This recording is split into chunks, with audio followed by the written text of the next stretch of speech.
Hello everyone, সকলোকে welcome জনাইছো YouTube channel কেটা আসামলৈ। আজিৰ এই ভিডিঅ'টিত শিৱসাগৰ ডিষ্ট্ৰিক্টৰ পৰা ওলোৱা এটা ভেকেন্সি নটিফিকেশ্যন শ্বেয়াৰ কৰিব বিচাৰিছো আৰু শিৱসাগৰ ডিষ্ট্ৰিক্টৰ যে সোশ্যাল ওয়েলফেয়াৰ ডিপাৰ্টমেণ্ট আছে তাৰ কাৰণে এইটো এডভাৰটাইজমেণ্ট আহিছে আৰু কি ভেকেন্সি আছে সেইখিনি আমি চাম। তো প্ৰথমতে আছে ৰেসিডেন্ট সুপাৰিনটেণ্ডেণ্ট আৰু পোষ্ট আছে এটা দৰমহা 21000। কোৱালিফিকেশ্যন ইয়াত দেখিছে যিকোনো মহিলা হ'ব লাগিব, মহিলাসকলে এপ্লাই কৰিব পাৰিব। Master degree in law, social work, sociology নাইবা social science, psychology with 5 years experience in women related issues নাইবা কোনো NGO বা গভৰ্ণমেণ্ট সেক্টৰত এক্সপিৰিয়েন্স থকা হ'ব লাগিব আৰু তাৰে 1 yearৰ কাউন্সেলিঙৰ এক্সপিৰিয়েন্স থাকিব লাগিব। তাৰপিছত লোকেল ৰেসিডেন্ট হ'লে বেছি প্ৰিফাৰেন্স পাব। অফিস এসিস্টেন্ট এটা ভেকেন্সি 17000 দৰমহা আৰু কোৱালিফিকেশ্যন গ্ৰেজুৱেট উইথ 3 বছৰৰ এক্সপিৰিয়েন্স থাকিব লাগিব অফিস ৰিলেটেড কামত। তাৰপিছত নেক্সট আছে মাল্টিপাৰপাস ষ্টাফ এটা ভেকেন্সি 10500 দৰমহা।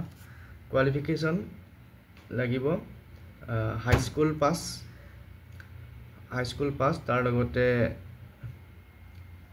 বিভিন্ন কামৰ নলেজ থাকিব লাগিব যেহেতু মাল্টিপাৰপাস ষ্টাফ বুলি ইয়াত দিয়া আছে, গতিকে বিভিন্ন ধৰণৰ কামৰ যিবিলাক কাম এটা অফিসত হয় সেইবিলাক কাম জানিব লাগিব। তাৰপিছত কুকৰ এটা দুটা ভেকেন্সি আছে কুকৰ আৰু ইয়াতে দৰমহা হ'ব 10500। কোৱালিফিকেশ্যন সেম হাই স্কুল পাছ আৰু কামৰ নলেজ থাকিব লাগিব। নাইট গাৰ্ড বা সিকিউৰিটি গাৰ্ড এটা ভেকেন্সি আছে দৰমহা 9000 টকা আৰু কোৱালিফিকেশ্যন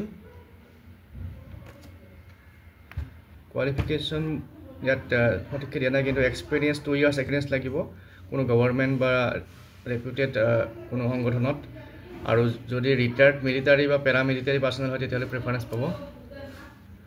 আৰু এই গোটেইকেইটা পোষ্টৰ কাৰণে ৱাক ইন ইণ্টাৰভিউ হ'ব অহা 14 অক্টোবৰত ৰাতিপুৱা 9:30 বজাত, 14 অক্টোবৰ 9:30 বজাত। আৰু ভেন্যুটো হৈছে office of the district commissioner Sivasagar ডিস্ট্ৰিক্টৰ DC অফিসত হ'ব ইণ্টাৰভিউটো 14 অক্টোবৰত। গতিকে যিসকলে এপ্লাই কৰিব বিচাৰে তেওঁলোকে ইয়াত দিয়া আছে কেনেকৈ এপ্লাই কৰিব সেইখিনি চাওঁ আমি। তাৰ আগত সকলোকে ৰিকুৱেষ্ট কৰিম চেনেলটো যদি নতুনকৈ আহিছে ছাবস্ক্ৰাইব কৰি ল'ব আৰু ভিডিঅ'টো শ্বেয়াৰ কৰি দিব ফ্ৰেণ্ডৰ মাজত। তো এপ্লাই কৰিবৰ কাৰণে ষ্টেণ্ডাৰ্ড ফৰ্মখন ফিল আপ কৰিব লাগিব আৰু ফিল আপ কৰি পেলাই তাৰ লগত অৰিজিনেল ডকুমেণ্টছবোৰ নিব লাগিব আৰু তাৰ লগতে সেলফ এটাস্টেড কপিজ নিব লাগিব ডকুমেণ্টছৰ 2 কপি ফটো আৰু ইণ্টাৰভিউ দিনা এইখিনি বস্তু লৈ যাই পেলাই ইণ্টাৰভিউ শ্ব' কৰিব লাগিব। তাৰপিছত এজ লিমিট আছে 21 to 40 আৰু বাকী আপাৰ এজ লিমিটটো এজ পাৰ ৰুল মতে ৰেহাই পাব।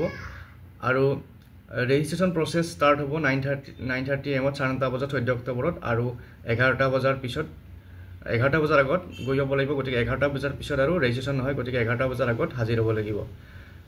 তাৰপিছত যিসকলক ৰেজিষ্টাৰ কৰা হয় সেইসকলে ইণ্টাৰভিউ দিব পাৰিব আৰু পোষ্টখিনি কণ্ট্ৰেকচুৱেল পোষ্ট। বাকী যিখিনি আছে আপোনালোকে DC অফিস শিৱসাগৰৰ ৱেবছাইটটোত গৈ পেলাই চাব পাৰিব, এডভাৰটাইজমেণ্টটো চাই পেলাই যিখিনি ৰুল ৰেগুলেশ্যন আছে, যিখিনি ইয়াত কথা লিখা আছে সেইখিনি পঢ়ি পেলাই এপ্লাই কৰিব পাৰিব বা ইণ্টাৰভিউ দিনা যাব পাৰিব। গতিকে আজিৰ এই ভিডিঅ'টিত এইটো নটিফিকেশ্যন শ্বেয়াৰ কৰিলোঁ। পুনৰ লগ পাম নেক্সট ভিডিঅ'ত। Thank U.